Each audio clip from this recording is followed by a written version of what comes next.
Shalom, puji Tuhan hari ini kita sudah memasuki hari yang pertama di tahun baru tahun 2021 tanggal 1 Januari hari Jumat. Saudara, bersyukur kita sudah melewati tahun 2020 walaupun di tengah-tengah situasi pandemi yang sampai sekarang belum selesai, tetapi Tuhan masih memberikan kita kesempatan, kesehatan untuk ada di tengah-tengah dunia ini, untuk tentu saja berkarya memuliakan nama Tuhan. Nah saudara, kita tahu bersama kondisi Indonesia saat ini selain pandemi, tetapi pada saat ini juga kita tahu bersama bahwa kaum intoleran, radikalis, dan juga teroris sudah terpampang begitu jelas di depan mata kita, baik di media massa, media sosial, di YouTube. Kita bisa melihat bahwa sebenarnya yang namanya intoleran, yang namanya radikalisme, yang namanya terorisme itu bukanlah hanya isapan jempol semata, tetapi itu benar-benar fakta real ada di tengah-tengah bangsa dan negara yang kita cintai ini. Intoleran, kalau saya mau sebutkan, ada begitu banyak kasus di mana umat beragama mengalami pelarangan, mengalami intimidasi, mengalami hambatan-hambatan di dalam menghidupi agama yang diyakini. Saya bisa sebut ada begitu banyak kelompok-kelompok Kristen yang diperlakukan menurut saya secara intoleran. Misalnya yang masih mungkin hangat di dalam pikiran kita, ada GPDI di Tembilahan, Indragiri Hilir, Provinsi Riau. Itu videonya viral ketika umat Kristen di sana, GPDI sedang melakukan ibadah di halaman lokasi tempat ibadah, karena rumah ibadahnya, tempat ibadahnya atau rumah doanya sudah dilarang. Mereka beribadah di halaman dengan ditutupi oleh tenda berwarna biru. Dan kita bisa nonton bersama, viral. Sementara mereka beribadah, ketika pendetanya mau menyampaikan firman Tuhan, datanglah Satpol PP memberhentikan ibadah tersebut, dan kemudian istri dari pendetanya sambil menangis berteriak menyebut-nyebut Pak Jokowi, Pak Jokowi. Lalu sebelumnya saya pernah turun ke Lampung mendampingi gereja baptis di sana yang juga mengalami perlakuan intoleran di sana. Mereka dilarang beribadah, mereka diajak musyawarah, tetapi keputusannya adalah selalu merugikan pihak gereja, tidak boleh beribadah, tetapi harus mengurus IMB gereja terlebih dahulu, yang sering kali mereka jadikan alasan untuk memberhentikan kegiatan-kegiatan kekristenan dengan justru menggunakan peraturan bersama Menteri Agama dan Menteri Dalam Negeri nomor 9 dan 8 tahun 2006. Lalu masih hangat mungkin di dalam ingatan kita bagaimana ada gereja HKBP di Cikarang, ya. Sementara mereka beribadah di dalam ruang peribadatan hanya sekitar 8 orang karena sudah masa pandemi. 8 orang termasuk orang yang bagian IT yang mengambil video karena akan dilakukan ibadah juga secara online. Tetapi pada saat mereka sedang beribadah di luar tempat ibadah tersebut, justru ada begitu banyak orang yang ribut, bahkan memutar radio atau tape atau pengeras suara, ya sengaja membuat keributan di sana. Padahal di dalam umat Kristen HKBP Cikarang sedang beribadah. Kita dengar juga ada GPDI di Jonggol. Kami turun ke sana. Bagaimana viral bahwa mereka pun dilarang beribadah. Mereka diperlakukan tidak adil oleh kelompok-kelompok intoleran. Dan juga ada GSJA, Gereja Sidang Jemaat Allah di Desa Loceret, Nganjuk. Mereka juga mengalami hal yang sama. Mereka dilarang beribadah. Lalu ada gereja baptis di Semarang, di kota Semarang. Sudah punya IMB tetapi dilarang pembangunannya. Walaupun saat ini mereka sudah memperoleh IMB kembali, jadi sudah ada 2 IMB mereka. Karena IMB yang lama tidak dicabut pada waktu itu. Lalu di kota Bandung sendiri ada GPDI di daerah Gede Bage. Kami mendampingi gereja tersebut sekitar 1 tahun lebih. Ya, mereka dilarang beribadah. Bahkan tempat ibadat sempat disegel oleh Satpol PP dengan alasan tidak ada izin renovasi tempat mereka. Kalau kita mau sebutkan ada begitu banyak, saudara. Ya, saya sudah turun, mungkin ada puluhan kota kabupaten termasuk yang cukup viral. Ada juga GPDI di Mojokerto dan sebelumnya ada GSJA di Gadingan, Sukoharjo.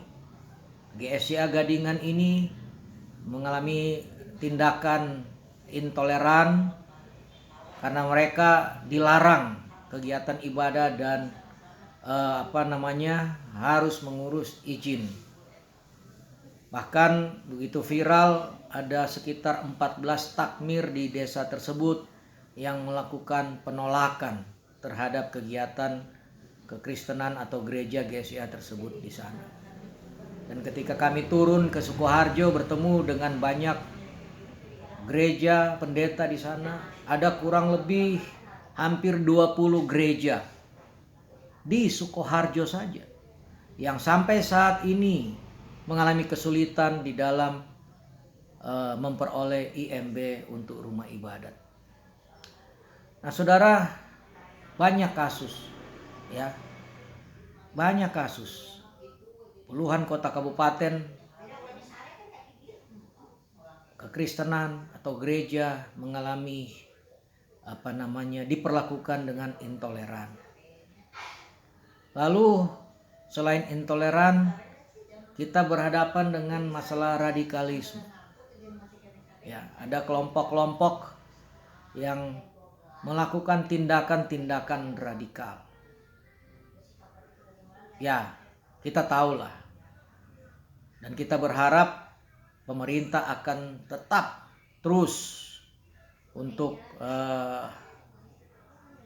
bersikap tegas terhadap kelompok-kelompok baik yang intoleran maupun yang radikalis. Dan saya tidak mau bicara banyak dulu tentang kelompok radikal ini. Tapi yang ketiga, kita tahu ada juga yang sudah sampai pada terorisme.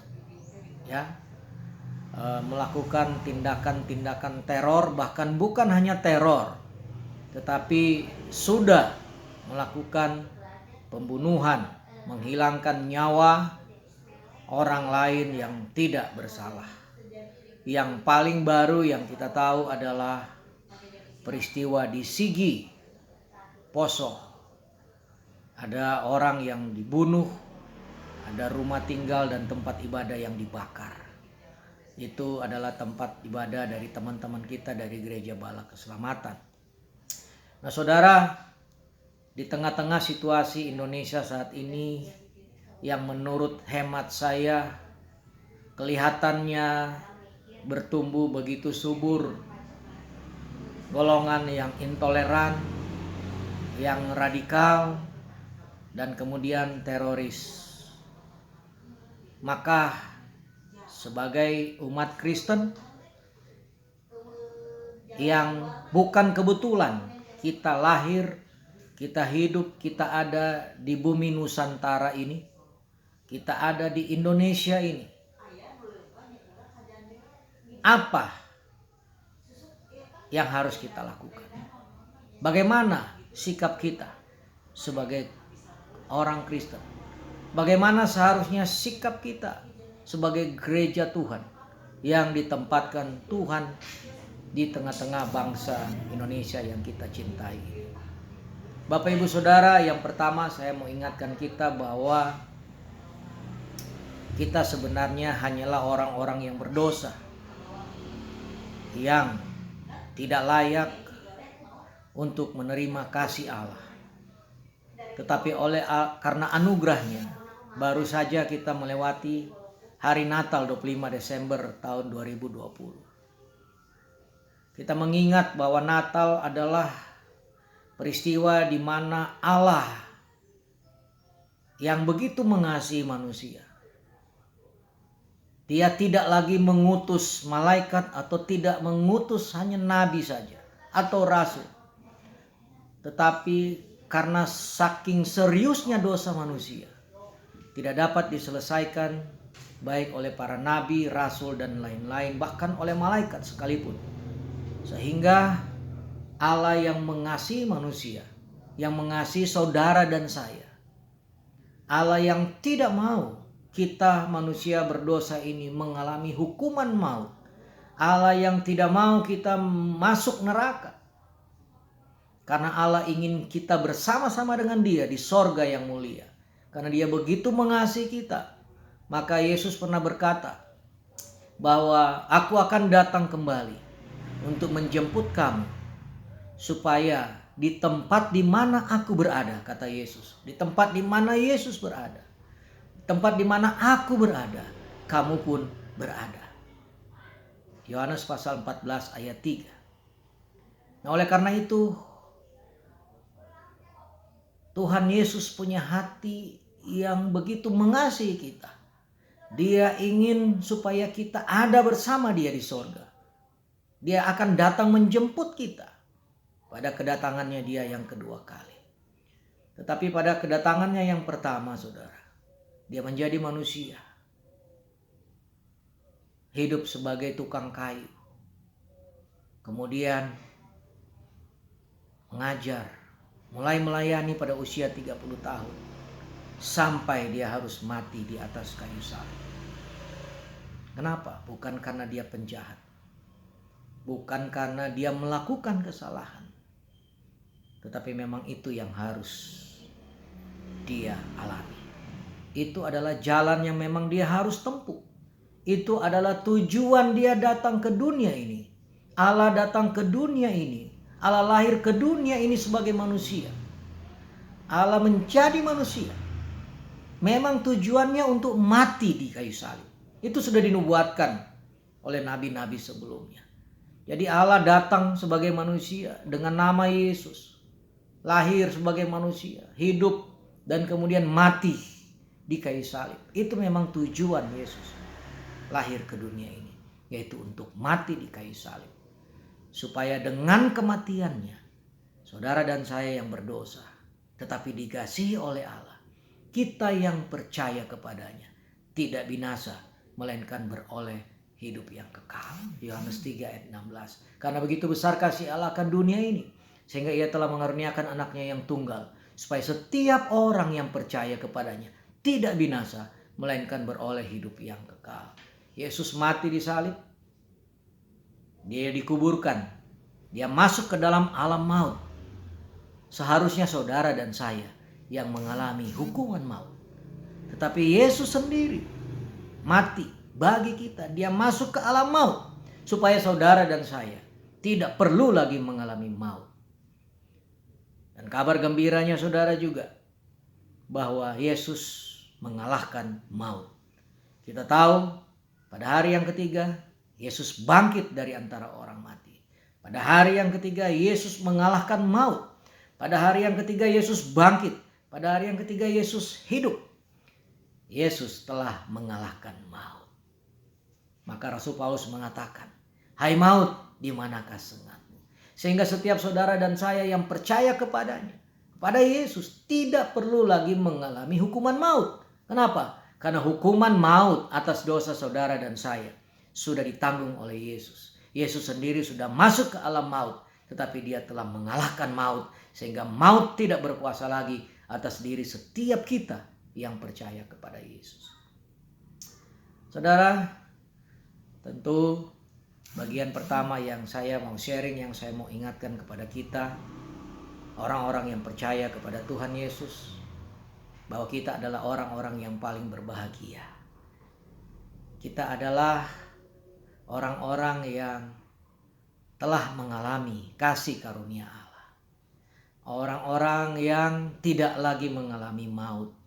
Orang-orang yang kapan saja kalau Tuhan panggil kita, kita pasti diselamatkan. Kita pasti masuk surga bersama-sama dengan Yesus.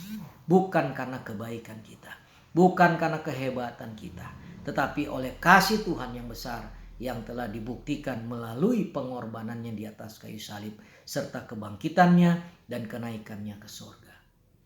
Saudara, itu yang pertama yang ingin saya sharing, dan saya ingatkan kepada kita bahwa kita sebagai orang yang percaya, kita memiliki kepastian keselamatan. Bukan oleh karena perbuatan kita, tetapi oleh karena kasih karunia Allah. Efesus 2 ayat 8 dan 9. Sebab karena kasih karunia kamu diselamatkan oleh iman. Itu bukan hasil usahamu, tetapi pemberian Allah. Itu bukan hasil pekerjaanmu. Jangan ada orang yang membanggakan diri. Saudara, jadi kita orang yang percaya kepada Yesus, kita sudah dijamin keselamatannya. Kita pasti diselamatkan. Dalam Roma pasal 5 ayat 8 sampai 10, ada paling tidak 2 kali Rasul Paulus menulis bahwa kita yang percaya kepada Yesus, kita pasti diselamatkan. 2 kali. Dalam Alkitab bahasa Indonesia diterjemahkan dengan istilah pasti diselamatkan. Nah, tetapi saudara, banyak orang Kristen ataupun saudara-saudara yang lain selalu mengatakan dan mungkin berpikir, wah enak aja ya, karena sudah pasti diselamatkan, kalau begitu enak-enak saja berbuat dosa. Saya kira Alkitab tidak mengajarkan begitu. Jelas dalam Roma pasal 6 ayat 1, Rasul Paulus mengatakan, apakah dengan begitu maka kita bebas untuk berbuat dosa? Kemudian Rasul Paulus menjawab sendiri, dia katakan, sekali-kali tidak. Jadi kepastian keselamatan yang dianugerahkan Allah melalui Yesus Kristus kepada kita yang percaya kepadanya bukanlah sebuah alasan untuk kita bebas berbuat dosa, tetapi sebaliknya, kita sebagai orang-orang yang sudah diselamatkan, maka sebagai rasa syukur kita kepada Tuhan, sebagai rasa terima kasih kita kepada Tuhan, kita menyerahkan hidup kita sepenuhnya untuk Tuhan. Waktu, tenaga, harta, pikiran, kekayaan, semua yang kita punya, kita kembalikan untuk kemuliaan Tuhan. Bahkan dalam 1 Korintus pasal 15 ayat 10 sangat jelas Rasul Paulus mengatakan bahwa orang-orang yang sudah menerima kasih karunia Allah justru hidupnya harus jauh lebih baik daripada orang lain. Jadi kalau saudara dan saya sudah mengalami anugerah Allah, maka tidak ada lain. Persembahkan hidup kita untuk Allah, Roma 12 ayat 1 dan 2, sebagai ibadah yang sejati. Justru hidup kita harus lebih dari orang lain. Bahkan saya seringkali mengambil contoh Sadrak, Mesak, Abednego, dan Daniel. Mereka dikatakan dalam kitab Daniel sebagai orang-orang yang 10 kali lebih cerdas daripada orang-orang berilmu di sana pada waktu itu. Saudara, dengan kata lain mau saya sampaikan adalah bahwa ketika saudara dan saya sudah di dalam Kristus, sudah mengalami pengampunan dosa, kepastian keselamatan, maka tidak ada cara lain untuk membalas kasih Tuhan selain kita mempersembahkan hidup kita untuk Tuhan. Dan bahkan yang Tuhan inginkan kita bukan hanya sebagai orang Kristen yang biasa-biasa saja, tetapi kita harus menjadi seperti Sadrak, Mesak, Daniel, dan Abednego. Yaitu apa? Kita harus punya kualitas 10 kali lebih baik, 10 kali lebih cerdas, 10 kali lebih hebat dari bukan orang-orang biasa, tapi dari orang-orang hebat yang lain. Amin, saudara. Itu yang Tuhan inginkan. Nah, oleh karena itu kembali lagi saya ingatkan bahwa saudara dan saya adalah orang-orang yang beruntung karena kita dikasihi Tuhan, mengalami kasih karunia Tuhan, kita diselamatkan, kita diampuni dosanya. Tetapi jangan lupa hal yang kedua yang saya mau sharing terkait dengan situasi bangsa dan negara kita. Kita sebagai orang-orang yang sudah diselamatkan, kita ditempatkan Tuhan di Indonesia yang tercinta ini, di bumi Nusantara ini. Untuk apa? Ya itu tadi, seperti Sadrak, Mesak, Abednego, dan Daniel. Mereka memberkati bangsa lain.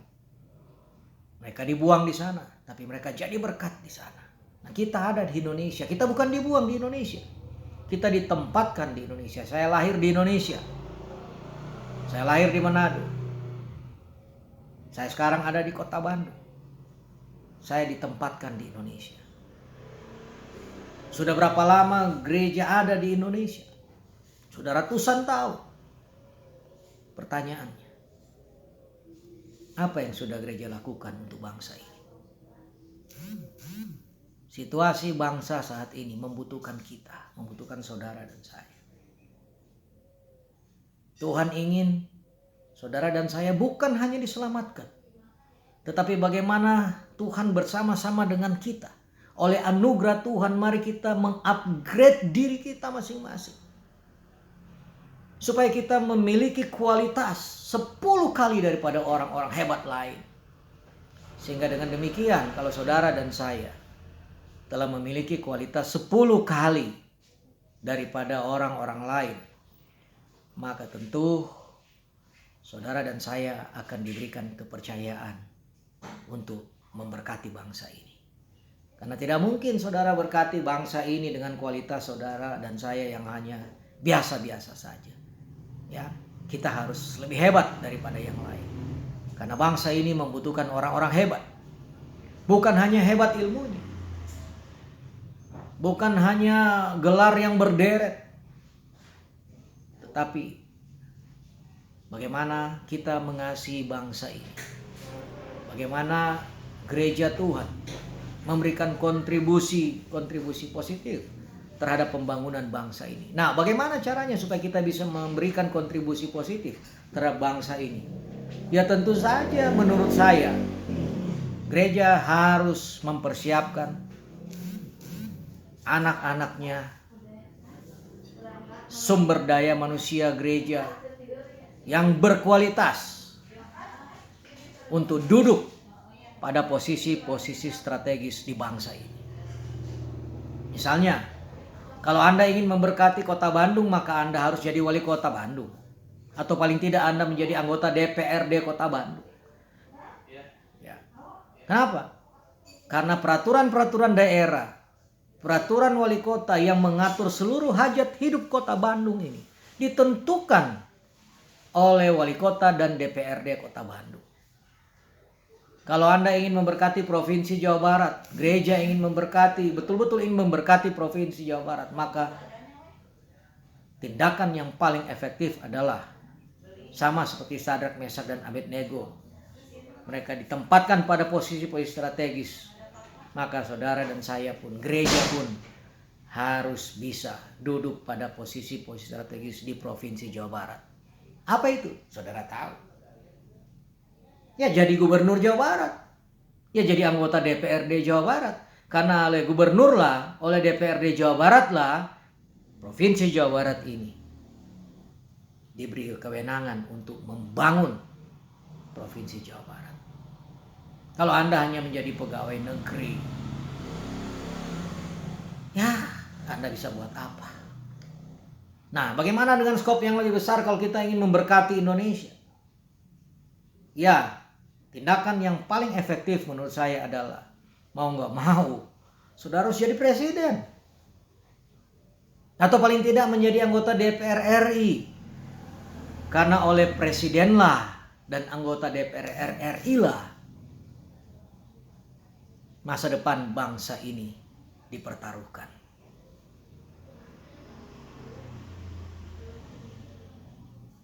Nah, pertanyaannya selanjutnya. Loh, bagaimana caranya kita bisa duduk pada posisi-posisi strategis?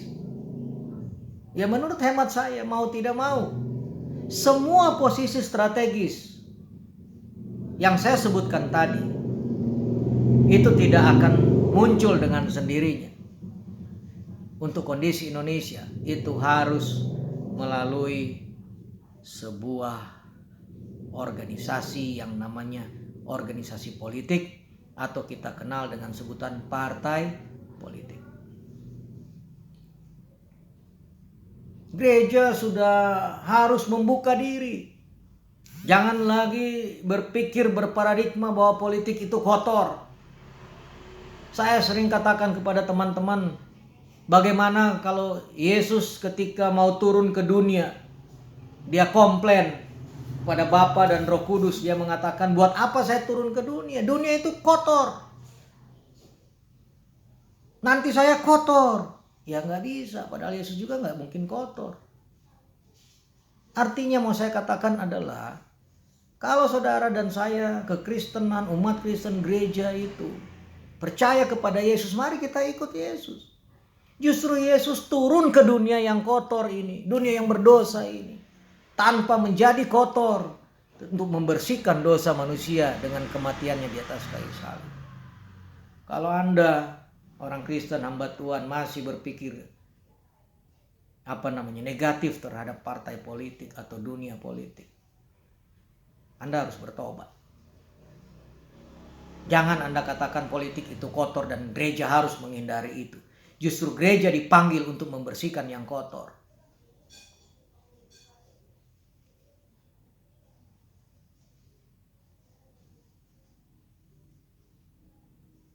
Kita jangan menganaktirikan dunia politik, saudara.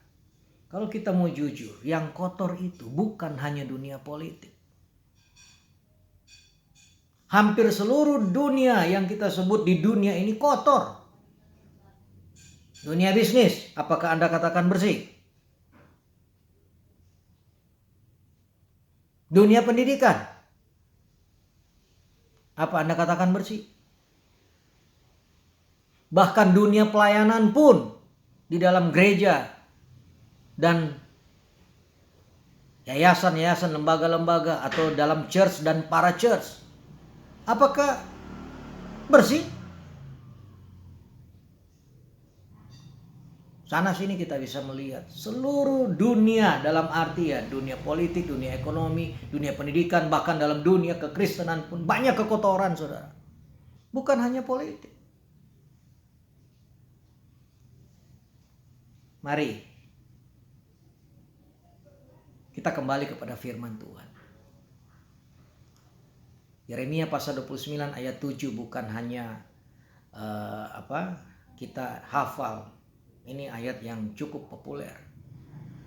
Yeremia 29 ayat 7 dikatakan, usahakanlah kesejahteraan kota di mana kamu aku buang, dan berdoalah bagi kesejahteraan kota itu, karena kesejahteraan kota itu adalah kesejahteraanmu juga.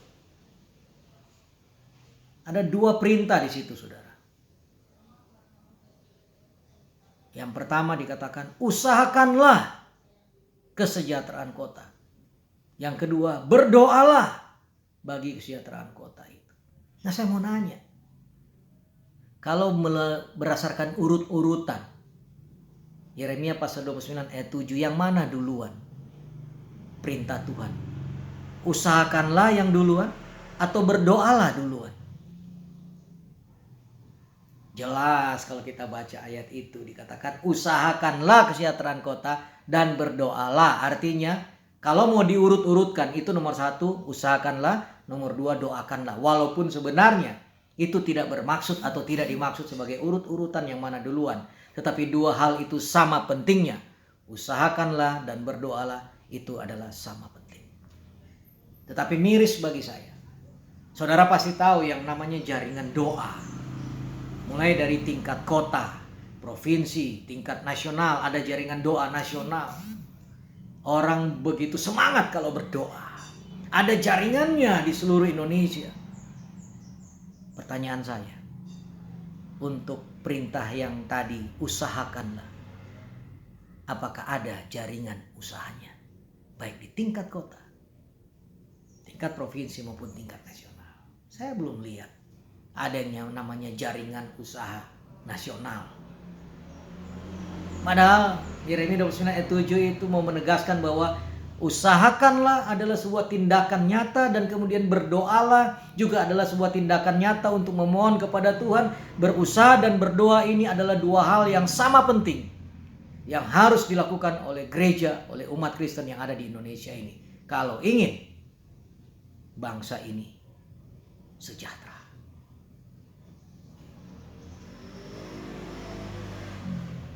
Ayo saudara, perintah ini buat saudara dan saya. Usahakanlah kesejahteraan kota, usahakanlah kesejahteraan provinsi, usahakanlah kesejahteraan bangsa ini.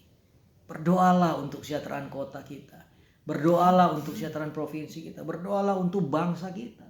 Mari kita lakukan dua hal ini bersama-sama.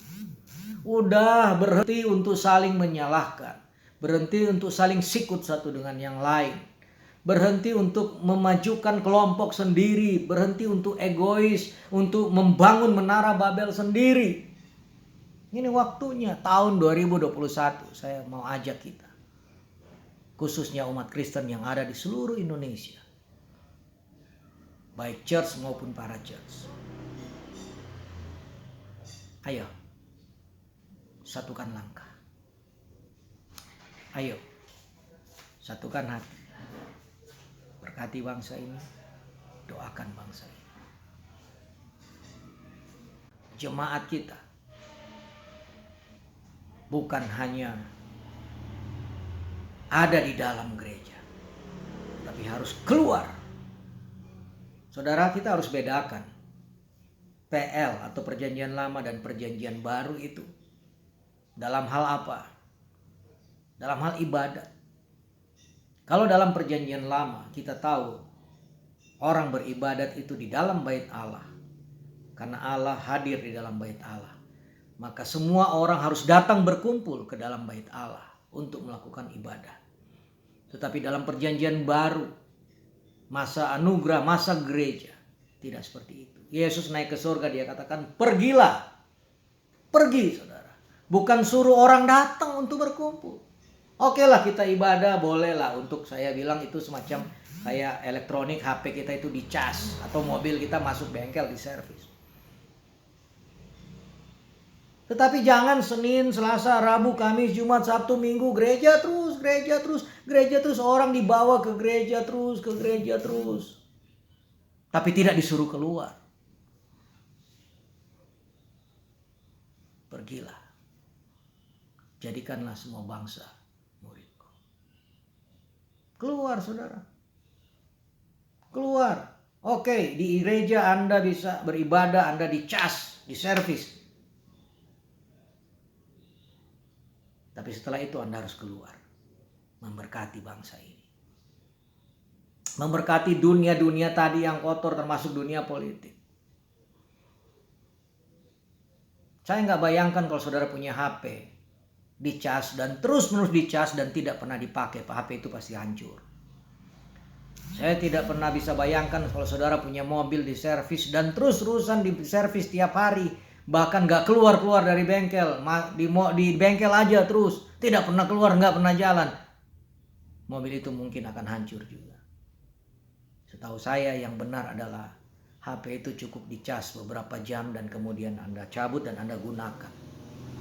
Kendaraan kayak mobil juga sama, Anda datang ke bengkel untuk servis hanya beberapa jam dan setelah itu Anda bisa gunakan. Lama setelah itu beberapa bulan kemudian Anda bisa servis kembali. Saya kira seperti itu. Kekristenan di Indonesia harus mulai keluar. Keluar saudara. Usahakan kesejahteraan kota. Karena kesejahteraannya adalah kesejahteraanmu juga. Saudara perhatikan itu. Yeremia 29 ayat 7. Karena kesejahteraan kota itu adalah kesejahteraanmu juga. Artinya firman Tuhan mengatakan kalau kota itu sejahtera, kalau bangsa ini sejahtera, maka kita akan sejahtera juga kekristenan di Indonesia. Tapi jika kota kita tidak sejahtera, bangsa kita tidak sejahtera, kota, provinsi, bangsa kita penuh dengan orang bodoh, penuh dengan orang miskin, maka tentu kekristenan juga tidak akan sejahtera. Saudara bayangkan, oke, saudara membangun gereja, gedung tinggi-tinggi, besar-besar, tetapi masyarakat kota, masyarakat provinsi, masyarakat desa, masyarakat di bangsa ini bodoh-bodoh dan kemudian miskin, maka mereka akan terjadi kecemburuan sosial. Maka akan gampang muncul yang namanya radikalisme, terorisme, dan gedung gereja saudara yang saudara anggap saudara sejahtera, bangun bermiliar-miliar, mungkin sampai triliun, akan dibom dan akan hancur pada saat itu juga. Jadi kalau firman Tuhan tuh nggak pernah salah. Kalau Yeremia 29 ayat 7 mengatakan usahakanlah dan berdoalah untuk kesejahteraan kota bangsa ini. Karena kota dan bangsa ini sejahtera, maka kita sejahtera. Itu benar. Sejahterakan kota, sejahterakan bangsa, maka kita akan sejahtera. Bahkan bukan hanya kita sejahtera, seluruh masyarakat bangsa ini sejahtera. Sesuai dengan cita-cita bangsa kita. Ini saudara. Ya. Saya berharap di tahun yang baru ini, 1 Januari 2020, sharing saya pada siang hari ini kiranya menjadi berkat bagi saudara dan saya. Saya percaya saudara dan saya adalah orang-orang yang sudah diberkati Tuhan, sudah mengalami kasih karunia Tuhan yang berlimpah-limpah. Ingat, semua yang Tuhan beri, jangan hanya kita nikmati sendiri. Mari mulai sekarang kita menjadi umat Kristen yang berdampak bagi bangsa ini. Mari sekarang kita mulai peduli terhadap situasi bangsa ini. Mari mulai sekarang kita mendukung pemerintah di dalam membangun bangsa ini. Bahkan bukan hanya mendukung, mari kita cetak sumber daya manusia gereja, sumber daya manusia Kristen untuk duduk pada posisi-posisi strategis untuk mengusahakan kesejahteraan bangsa ini. Mari umat Kristen, mari gereja Tuhan di Indonesia, mari seluruh elemen kekristenan yang ada di seluruh Nusantara ini, di seluruh Indonesia ini, mulai sekarang kita cetak, kita lahirkan pemimpin-pemimpin bangsa yang dilahirkan dari rahim kekristenan di Indonesia. Pemimpin bangsa yang penuh integritas, yang akan membawa bangsa ini mencapai cita-cita